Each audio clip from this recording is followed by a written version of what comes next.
দেখতে পাবে যে সাবেক স্বরাষ্ট্র প্রতিমন্ত্রী ছিলেন লুৎফুজ্জামান বাবর। তো তার অনেক কমেন্ট, তার অনেক ছবি, অনেক ভিডিও চলে আসছে। এরপর কিছু স্লোগান খুব ভাইরাল হয়ে যাচ্ছে, যেগুলো 5 থেকে আগে কল্পনাই করা যেত না।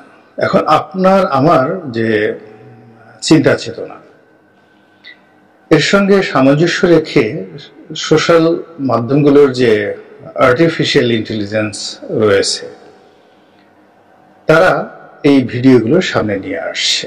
অর্থাৎ আমাদের বাংলাদেশে যে একটা পরিবর্তন হয়েছে মানুষের মন মানসিকতার, চিন্তা এবং চেতনার, এটি ফেসবুক বুঝতে পারে এবং সেই ভিডিওগুলো, সেই কন্টেন্টগুলোই আপনার সামনে নিয়ে আসছে।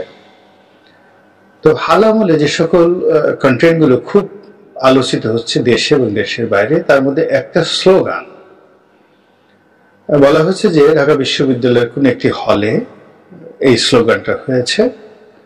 অনেকগুলো ছাত্র একত্র হয়ে স্লোগান দিয়েছে। তো যেহেতু সামাজিক মাধ্যমের কন্টেন্ট, এটি কোন হলে হয়েছে, কোথায় হয়েছে, এখানে আমার কোনো মতামত নেই, আমি শুধুমাত্র বর্ণনা করলাম, কিন্তু এটা হয়েছে। আমি আগেই বলিনি যে অনেক সময় এটি অনেক সময় আত্মঘাতী হয়। শত্রুপক্ষ বর্তমান সরকারকে বিব্রত করার জন্য, বিএনপিকে বিব্রত করার জন্য, দেশকে অস্থির করার জন্য এই কাজটি করতে পারে। আবার দেশের ছাত্র সমাজ, জনগণের মধ্য থেকেই দেখা গেল যে পরিবর্তিত পরিস্থিতির সঙ্গে সামঞ্জস্য রেখে এই ধরনের ঘটনা, অর্থাৎ এই যে মিছিলটি এবং স্লোগানটি হলো, সেটা হতে পারে। এখন যেটি হয়েছে সেটি হলো যে আমরা সবাই বাবর হব, 7 সিস্টার স্বাধীন করব, এরকম একটি স্লোগান নিয়ে খুব ছোট, সম্ভবত 20-25 সেকেন্ডের একটা ভিডিও, এটি এখন ভাইরাল হয়ে দেশে ঘুরছে এবং এটি ভারতের বিভিন্ন মহলে নিদারুণ তোলপাড় তৈরি করেছে। আমাদের দিল্লি কেন্দ্রিক দাদা যারা আছেন, কলকাতা কেন্দ্রিক যে সকল দাদারা আছেন, তারা এই যে এই ছোট্ট ভিডিও ক্লিপটিকে নিয়ে রীতিমতো হই হুল্লোড় শুরু করেছেন। কেন করছেন সেটা পরে আসি, তার আগে বলে নেই যে স্বরাষ্ট্রমন্ত্রী, সাবেক প্রতিমন্ত্রী মিস্টার বাবর, তিনি তো এখন মৃত্যুদণ্ড প্রাপ্ত আসামি। কিন্তু যে রাজনৈতিক পরিস্থিতি চলছে, যদি এইভাবে চলতে থাকে হয়তো তিনি খুব দ্রুত মুক্তি পাবেন, এবং তিনি যদি মুক্তি পান তাহলে বিএনপির মাঝে তিনি হয়তো হিরো রূপে ফিরে আসবেন এবং তাকে ওইভাবে বরণ করার জন্য তার নির্বাচনী এলাকা থেকে শুরু করে বিএনপির যারা কেন্দ্রীয় নেতাদের একটা বিরাট অংশ অধীর আগ্রহ অপেক্ষা করছে। কারণ তিনি তারেক রহমান সাহেবের খুবই ঘনিষ্ঠ ছিলেন। এটার একটা কারণ হতে পারে, অথবা এখন যে অবস্থা তৈরি হয়েছে সে অবস্থাতে বিএনপির জন্য সবচেয়ে ঘনিষ্ঠ এবং কৌশলগত বন্ধু হিসেবে চীন এবং পাকিস্তান নতুন করে আবির্ভূত হয়েছে। চীন অনেক চেষ্টা করেছে আওয়ামী লীগের সঙ্গে সম্পর্ক করার, এবং বিএনপির সঙ্গে তাদের যে ঐতিহাসিক সম্পর্কটি, এটি তারা প্রকৃতির হাতে ছেড়ে দিয়েছিল। কিন্তু এখন যেহেতু আওয়ামী লীগের পতন হয়েছে এবং ভারত বাংলাদেশের রাজনীতির যে অভ্যন্তরীণ রাজনীতি, এর থেকে বলতে গেলে এখন তারা বিতাড়িত। এই জায়গাটি দখল করার জন্য চীন অবশ্যই বিএনপির সহযোগিতা চাইবে। এর কারণ হলো ডক্টর মোহাম্মদ ইউনূসের নেতৃত্বে যে অন্তর্বর্তীকালীন সরকার রয়েছে, সবাই জানেন যে তারা সকলেই পশ্চিমা মদতপুষ্ট। আমেরিকা এবং ইউরোপের দেশগুলোর সঙ্গে এদের সবারই সম্পর্ক ভালো। ফলে এখানে তাদের মাধ্যমে, অর্থাৎ এই এখন যারা ক্ষমতায় আছেন তাদের মাধ্যমে চীন যে বাংলাদেশের রাজনীতিতে ঢুকতে পারবে না, এখানে আমেরিকার একটা প্রভাব থাকবে এবং আমেরিকা এবং চীনের মধ্যে যে গুরুতর সম্পর্কের অবনতি, তারই প্রেক্ষিতে চীন দীর্ঘমেয়াদে তাদের যে স্বার্থ, সেই স্বার্থ বিএনপির মাধ্যমে বাস্তবায়িত করতে চাচ্ছে। এবং ইতিমধ্যে দেখেছেন যে চীনা রাষ্ট্রদূত বিএনপির মহাসচিবের সঙ্গে দেখা করেছেন। এর বাইরে বিএনপির নেতৃবৃন্দ চীনের কৌশলগত মিত্র এবং বিএনপির কৌশলগত মিত্র, সেটা হলো পাকিস্তান। রাষ্ট্রীয়ভাবে পাকিস্তানের সঙ্গে এদের ঐতিহাসিক সম্পর্ক রয়েছে, চীনেরও রয়েছে আর বিএনপিরও রয়েছে। এই সম্পর্কটি এই সময়টিতে এসে একেবারে খোলামেলা হয়েছে। আওয়ামী লীগ একসময় বলতো যে চীনের না, ঠিক বিএনপিকে বলতো আইএসআই এর এজেন্ট। বাংলাদেশে যেমন ডিজিএফআই আছে, তদ্রূপ পাকিস্তানের যে সেনা গোয়েন্দা সংস্থা আইএসআই, তার এজেন্ট হিসেবে বিএনপিকে তার আখ্যা দিত। পাকিস্তানের গুপ্তচর হিসেবে শহীদ প্রেসিডেন্ট জিয়াউর রহমানকে নিয়ে আওয়ামী লীগের যে বিষোদ্গার, এটি কোন পর্যায়ে ছিল আপনারা সবাই জানেন। কিন্তু এখন আওয়ামী লীগের এই যে চরম দুর্দশার এই সময়টিতে আইএসআই নিয়ে পাকিস্তান নিয়ে একটা টু শব্দ উচ্চারণ করার মতো অবস্থায় বাংলাদেশে এই মুহূর্তে কারোরই নেই। এবং এই যে একটা ভ্যাকিউম চলছে, এই জায়গাটিতে মূলত চীন এবং পাকিস্তান ঢুকে পড়েছে এবং বিএনপিও রাজনৈতিকভাবে শক্তিশালী হওয়ার জন্য তাকে এই দুটো সুযোগ নিতে হচ্ছে। এর কারণ হলো বিএনপির কাছে স্পষ্ট যে ভারতের সঙ্গে তাদের বন্ধুত্ব হবে না, অন্তত ক্ষমতায় যাওয়ার জন্য হবে না। তো কাজেই ভারতকে প্রতিপক্ষ ভেবেই মূলত তারা চীনের সঙ্গে এবং পাকিস্তানের সঙ্গে সম্পর্ক স্থাপন করার জোর তৎপরতা চালিয়ে যাচ্ছে। বিষয়টি এখানকার যে ভৌগোলিক গুরুত্ব এবং এখানকার যে অভ্যন্তরীণ রাজনীতি, এতে যথেষ্ট উত্তেজনা সৃষ্টি করবে, নতুন মাত্রা এখানে যোগ করবে।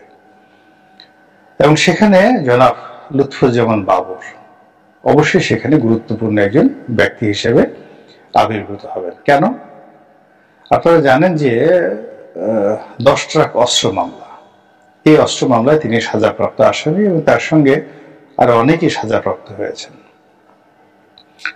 তো এই 10 ট্রাক অস্ত্র মূলত তৎকালীন বিএনপি সরকার রাষ্ট্রীয় সিদ্ধান্তে, যেমন আওয়ামী লীগ সরকার রাষ্ট্রীয় সিদ্ধান্তে ভারতকে ট্রানজিট দিয়েছে, আরো অনেক কিছু করেছে।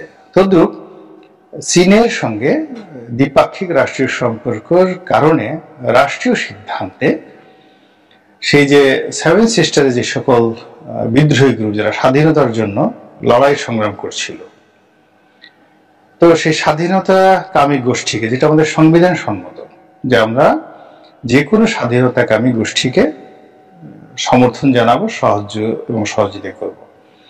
তো সেই অর্থে ভারতের যে 7 সিস্টার 7টি রাজ্য রয়েছে, সেখানে যে অস্থিরতা চলছিল বিগত বিএনপি সরকার জামানাতে, সেই অস্থিরতাতে ঘি ঢালছিল চীন, অস্ত্র দিয়ে, অর্থ দিয়ে ওখানকার বিদ্রোহী গোষ্ঠী, বিশেষত উলফাকে তারা সাহায্য করত, সহযোগিতা করত।